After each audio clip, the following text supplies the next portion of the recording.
안녕하세요, 닥터디오입니다. 오늘은 쌍꺼풀 재수술 잘 되는 노하우에 대해서 알려드리는 시간을 갖도록 하겠습니다. 박 원장님, 이 쌍꺼풀 재수술을 할 때 성형외과 의사로서 약간 자기들만의 노하우가 있잖아요. 그걸 오늘 얘기해보는 시간을 가져보려고 합니다. 재수술을 고민하는 분들이 많을 것 같은데요. 오늘 이야기가 그분들에 대해 좋은 도움이 될 것 같습니다. 네. 저는 이 재수술이 성공적으로 이루어지기 위해서는 첫 번째 가장 중요한 게 수술의 시기라고 생각합니다.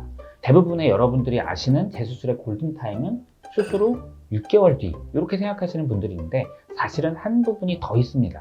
언제냐면 쌍꺼풀 수술을 하시고 나셔서 3주 이내 이때도 사실은 골든타임이 되긴 합니다. 다만 조건이 있어요. 수술하신 의사 선생님이 내가 이 수술이 조금 잘못됐고 뭔가 좌우를 더 교정을 해봐야 되겠다는 생각이 확신이 들면 그때는 다시 해도 좋은 골든타임이 되겠습니다. 그때는 장점은 뭐냐면 수술을 이미 한 지 얼마 안 됐기 때문에 실만 그대로 터주고 다시 벌려만 주면 저절로 벌어지고 그대로 방도 다 돼 있어서 수술하기가 용이합니다. 그때 수술을 다시 들어간다고 해서 수술 흉터가 더 남거나 혹은 붓기가 더 많거나 나중에 회복이 더 안 좋다거나 이런 일은 사실은 전혀 없습니다. 그런데 가장 중요한 것은 그 의사 선생님만 사실 알 수 있어요. 이유는 환자는 붓기가 있어서 잘 모르고 의사 선생님은 수술 전 모양, 수술 중의 상태, 방리했을 때 상태를 잘 알기 때문에 수술하면서 이게 문제가 있었다 혹은 요게 살짝 교정하면 더 좋겠다라는 걸 알 수 있거든요.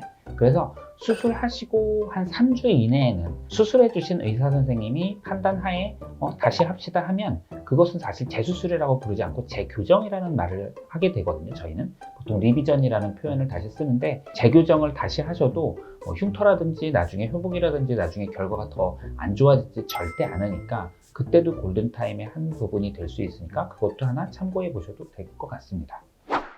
다만 수술 3주가 지나면 이제 안정화 상태가 이제 진행되기 때문에 수술 부위의 석류세포나 다른 기타 세포들이 모여서 증식하고 이 시기에 수술을 하게 되면 좋은 결과를 얻을 수 없습니다. 이 시기가 지나면 6개월 이상 지난 다음에 수술을 진행하는 게 수술에 더 큰 도움이 될 수 있습니다. 다만 수술 부위에 따라서 환자에 따라서도 이제 4개월 내지 6개월 정도의 안정화가 완료된 상태가 되는 경우도 있기 때문에 그때는 수술이 진행 가능합니다. 또 다른 성공 노하우는 바로 이전 수술에 대한 문제점에 대한 정확한 파악입니다. 그래서 수술 전에 이전 수술에 대해서 어떤 문제가 있었는지를 알기 위해서 처짐 정도가 어느 정도 있는지, 쌍꺼풀 라인이 어떻게 꺾여 있는지, 또 유착은 어느 정도 있는지 등을 정확히 파악해서 수술을 들어가야만 재수술이 정확하게 성공적으로 이루어질 수 있다고 하겠습니다. 수술 중에는 수술 부위의 안정적인 절개와 방리를 통해서 이전 수술의 문제점을 정확히 확인하고 그런 다음에 수술을 하면 이전 문제점을 잘 보완하고 최선의 결과를 얻을 수 있습니다. 오늘은 쌍꺼풀 재수술 성공하는 노하우에 대해서 알아봤는데요. 다음 시간에도 더 재미난 주제에 대해서 알아보도록 하겠습니다. 다음 시간에 만나요.